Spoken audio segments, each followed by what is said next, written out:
everybody, it's Honest John again. Now, the first man in space was a Russian cosmonaut by the name of Yuri Gagarin. And that set off alarms in Washington. We could not let our main adversary win the space race. We were not just going to put a man in space, we would go to the moon. That was the goal that President Kennedy set. And money was no object. And whatever the risks are, we would accept them and meet them head on. And so NASA got funded in a way it never had before. But you couldn't just go to the moon. We had to learn about space. We had to develop the technology to do that. So the first American in space, Alan Shepard, went up there and came down again.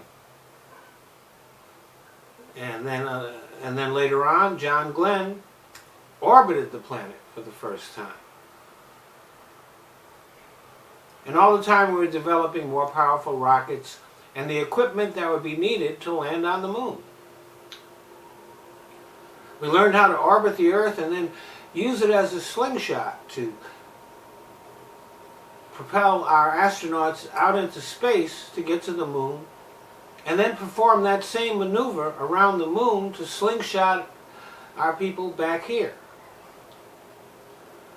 And that's how we landed on the moon and came back safely. But then, it all stopped. The political will was no longer there.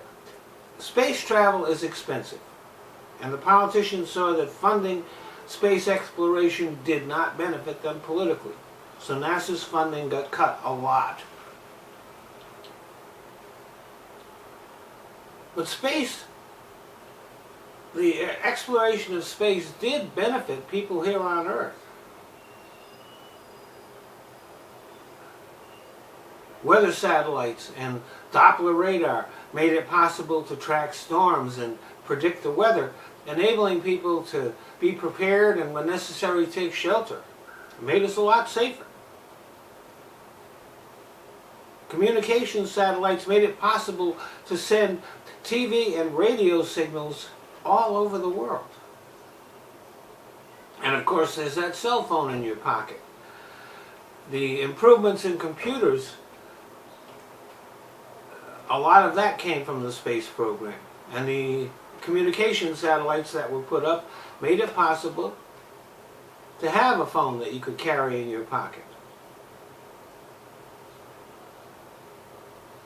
Even the strides that have been made in food preservation, a lot of that had to do with the space program. But it isn't easy to explain that to people.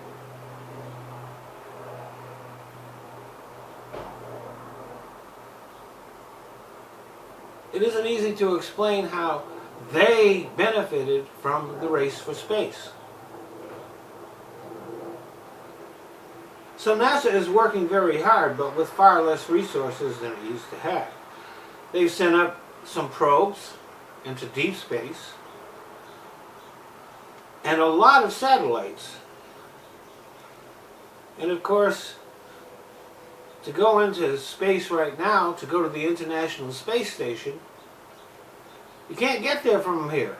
You can't get there from America. You have to go to Russia. And we have to rent out space on one of their rockets. And even as Donald Trump has touted the so-called Space Force, there has been no boost in funding for NASA. But private enterprise has begun to step in. Everybody's heard of Elon Musk's SpaceX, but that's not the only one. There are quite a few private companies interested in venturing into space. And another thing that has piqued our competitiveness is that India and China have announced that they are planning on going to the moon. And so we're talking about going to Mars. But if we're going to go to Mars, we're going to need to go to the moon first. See, here's how that works. carrying the fuel that would be needed to go to Mars is just not a good idea. To load that all up in a rocket ship and try to get it out into space, it's heavy, and if there's an accident, it's going to create a big explosion. But there's ice on the moon, and it contains gases that we can use to make the fuel that's needed to go to Mars. So it's just not practical to try to go from the Earth to Mars. You have to stop by the moon and take on the fuel that will be manufactured there, and then slingshot around the moon to go to Mars. Now, right now, the fact that China and India want to go to the moon are sparking our competitive instincts. But the fact is that space exploration, even just in our area, is very expensive. And it makes more sense to cooperate with each other than to compete. And in an increasingly fractious world, any opportunity to cooperate with each other is a good thing. Working together not only saves money, but it offers the opportunity to understand each other better and to develop relationships. And that might actually be the greatest benefit of exploring space. Thanks for listening. Well, I want to thank you all for watching my videos. But there are certain changes that Google has made to YouTube, which, since I'm a smaller channel, means that I can't monetize my videos. So I found places where I can.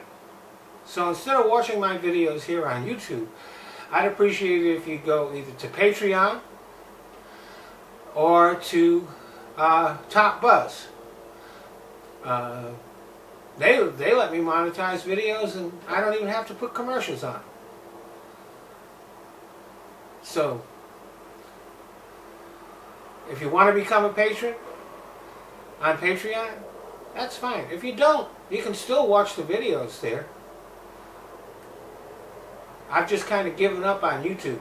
YouTube is just a place that I use so that I can put my videos in other places. So, Patreon, Top Buzz, the links are in the description box. Thanks a lot.